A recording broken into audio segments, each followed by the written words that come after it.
Thank you for joining me today for the Back to School YouTube Hop winner announcement that was sponsored by Country Craft Creations.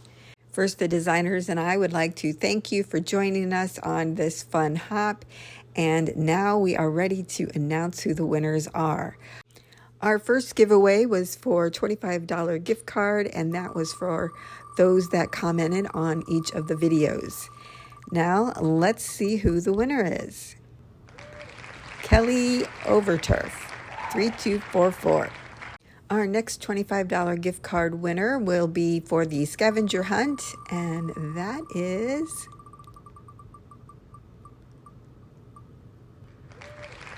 Maria Ruiz.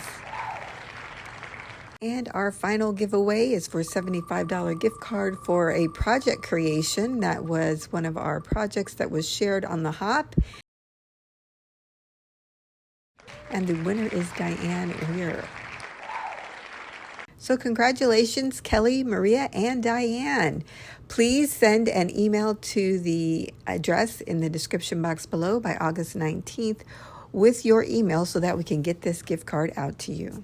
And once again, thank you all for joining us for the Back to School YouTube Hop. Don't forget that you can still go out and watch and follow along with the tutorials for all of these designs.